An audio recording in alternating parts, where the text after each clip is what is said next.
Hər birinizə salam. Bugünkü videomuzda 2023-cün qəbulunda istifadə olunmuş Python kod yazma sualları, yəni ətraflı suallara baxırıq. Vaxt itirmədən keçən başlayan birinci sualımızdan.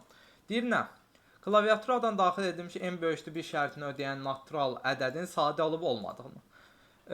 Sadə ədəd nə deyilir? Bölənlərin sayı 2 olan ədədə sadə ədəd deyilir də riyaziyyatdan bildiyimiz qayda ilə. Birinci klaviaturadan bir natural ədəd daxil eləyək. Necə daxil eləyirdik? Inputla. Natural deyir deyə bunu çevirdim intə. Əla. Bu belə. İndi n-in sadə olub olmadığını yoxlamaq üçün bölənləri sayacağam. Bir dənə say götürürəm sıfırdan. Bir ədədin bölənləri hansı aralıqda olur? 1 n parçasında ola bilər də n ədədinin bölənləri. Onda mən 1-dən n-ə kimi gedeyim. Hansı ədəd ki n-i bölə bilir? O üçün sayı bir vahid artırım da. 1 n parçasında da for-la rahatlıqla gəzə bilərəm. Range verərəm, aralıq verərəm.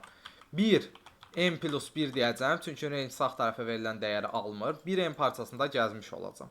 İndi i bizi üçün 1, 2, 3, 4, 5, 6, 7, 8 ta ki n-ə kimi n də daxil olmaqla ədədlərdir. Əla. İndi deyirəm ki, əgər n faizi sıfırdsa, yəni n-in i-yə bölünməsinə alınan qalıq sıfırdsa, yəni n i-yə bölünürsə sayı bir vahid artır. Və neyləmiş oldum? Hər ədəd üçün, hər bir n parçasındakı hər ədəd üçün bunu yoxladım. Hər bölən ədəd üçün sayı bir vahid artırdımsa, mən onda bu ədədin n-in bölənlərini saymış oldum. İndi axırda deyərəm ki, if say bərabərsə 2-yə, onda print sadə, səsində də deyil, sadə deyil, mürəkkəb. Ya da buradakı elə direkt bu ifadələri ataq bura formada. Gəlin indi run eləyək, yoxlayaq. Tutaq ki 10 girişə verdim, mürəkkəb ədəddir, fikir verdinizsə. Sonra gəldim 17 girişə verdim, sadə ədəd dedim. Əla. Bunu əslində biraz da optimallaşdıra bilərdik. Sadəcə biz qəbul imtahanında optimallıq axtarmırıq. İndi deyə bilərdim 2-dən, onsuz hər bir ədəd 1-ə və özünə bölünür deyə 2-dən gedərdim özünə kimi, özü daxil olmamaqla deyərdim 0 oldusa və yaxud kök altdasına, yarısına kimi gedə bilərdim. Sadəcə özünüzü bir üstə öyrəşdirin ki, qəbul imtahanında sürətli şəkildə düz yaza biləsiniz. Bu sualımızın həlli belə. Keçirəm növbəti sualımıza. Nə deyir? A siyahısının elementlərinin ilk və son rəqəmlərin cəminin kimisini. Baxın, A siyahısını yapışdırdım bura. Elementlərin ilk və son rəqəmlərin cəminin kimisini istəyirsə, bir-bir elementlərin üzərində gəzərəm. For x in A dedim, x bir-bir bunun elementləri olacaq, əla. İndi mənə nə lazımdır? X hər bir x-in ilk və son rəqəmin cəmliyim də, düzdür? Bunun da ədəd tipindədir deyə bir dövr qurub özümü yormaq yerinə. Rahat, indi bilmirəm də, baxın 3 rəqəmini verib o demək deyil ki, mən elə bir algoritm yazmalıyam ki, yəni elə bir algoritm qurub proqram yazmalıyam ki, algoritmin kütləviliyi xassəsini qoruyayım. Necə? Yəni burada 5 rəqəmli olanda da ödəsin, ancaq 3 rəqəmlilər üçün işləməsin. Çünki şərtdə vurğulamayıb bax 3 rəqəmlidir A siyahısının elementlər. Nümunə kimi verib ola bilərdi ki, çox olsun.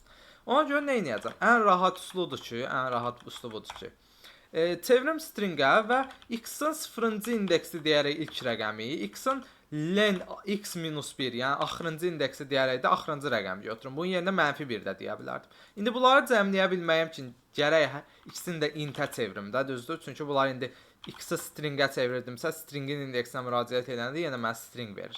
Int-ə çevirdim ki, cəmləyə bilim. Cəmlədim, print elədim kimisilər. İlk və son rəqəmin kimisini çapa verdim. Oldu bu da bu sual. 1 plus 3 4 vur 2 8. 6 plus 8 14 vur 2 28 bu formada. Davam edək. Keçən növbəti sualımıza. Nədir? Klaviaturadan daxil edilmiş ingilis əlifbasının hərflərindən və boşluqlardan ibarət sətirdə bütün A simvollarını B simvolu ilə, B simvollarını A simvolu ilə əvəzləyərək çap edən proqramı Python dilində yazın. Əla. Gəlin baxın nə edəcəyik. Sildim. Birinci ingilis klaviaturadan daxil edeyim bu sətri. Input. Baxın, replace ilə yaza bilərik. Prosta mən indi replace-i məsləhət görməyəcəm. Çünki replace ilə xəta eləmə ehtimalınız böyükdür. İndi bu sual üçün bəlkə də düşünə bilərsiniz ki, yox. Bəli, indi bu sual qəbulda 2023-də düşüb, amma indi qabağınıza başqa bir sual çıxar, nəsə əvəzləmə. Replace yazarsınız, böyük ehtimaldır ki, nəsə xəta gedəcək. Ona görə ən yaxşı üsul olaraq nəyi məsləhət görürəm? Boş bir dənə sətr götürürəm. Nə demişdim? Bir-bir gəzirəm A sətrinin üzərində. X bir-bir A-nın bütün simvolları olur. İngilis əlifbası simvolları da olacaq, boşluqlar da olacaq, yerdə nə varsa hamısı olacaq. Deyirəm ki, əgər ki, x bərabərdirsə, kiçik A simvoluna, yəni burada dediyi simvola, onda S-ə bitişdirirəm nəyi? B simvolunu. Elif x bərabərdirsə B simvoluna, S-ə bitişdirirəm A-nı. L-səsində olduğu kimi qalsın. A simvolsa yerinə B-ni, B simvolsa yerinə A-nı, yox, A, B simvollar deyilsə, əvvəl nə etsə o formada qalsın və S yenilənmiş sətrim olacaq ki, A-ları B ilə, B-ləri A-la əvəzlədim. Salam, baba, 1, 2, 3, 4, nəsə. Gördüyümüz kimi A-ları B ilə, B-ləri A-la əvəzlədik, digər bütün simvollar da yerində qalmış oldu. Davam edək, keçək növbəti sualımıza. Dövr operatorundan istifadə etməklə A siyahısında elementlərin tam ədədlərin kvadratı olanları çapa verən. Əla, A siyahısını götürdüm, yenə. Gəldim A siyahısı üzərində gəzmə götürə bilmədim. Birinci yenə dövr operatorundan istifadə edək A siyahısı üzərində gəzəcəm. İndi x-in nəyinsə kvadratı olub olmadığını necə yoxlaya bilərəm? Deyə bilərəm ki, kök altda x üstə 1, 2-də 1, yəni x üstə 0,1 kök altda x-dir. Kök altda x əgər bərabərsə, yenə də x-in kök altdasının tam hissəsinə, yəni x-i kökdən çıxardanda 2 cür çıxa bilər. Əgər tam ədəddirsə, məsələn 16-dırsa, kökdən tam ədəd kimi 4 kimi çıxacaq. Amma 15-dirsə 3 tam neçə kimi çıxacaq? Əla. Mən deyirəm ki, əgər kök altdası ilə kök altdasının tam hissəsi bir-birinə bərabərsə, deməli kökdən tam şəkildə çıxdı. Bu ədədlərin tam ədədlərin kvadratı olanları çapa verəm. Bunları çapa verəcəm, hansıları x-ları. Fikir verin, ram vurdum, 4, 9, 16 nəyinsə kvadratı olduğuna görə onu çapa vermiş olduq. Bu sual da bu formada, düşünürəm ki, yetər qədər sadə sualdır. Keçək növbəti sualımıza.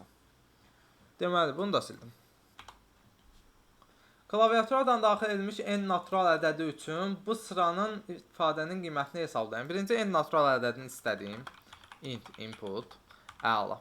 Baxın, burada bu sıranın düsturunda n-in yerinə 1 qoyanda birinci həddi, 2 qoyanda ikinci həddi, 3 qoyanda üçüncü həddi, indi üçüncü həddi verməyib. Tapa bilirəmsə, onda bir də s götürərəm 0.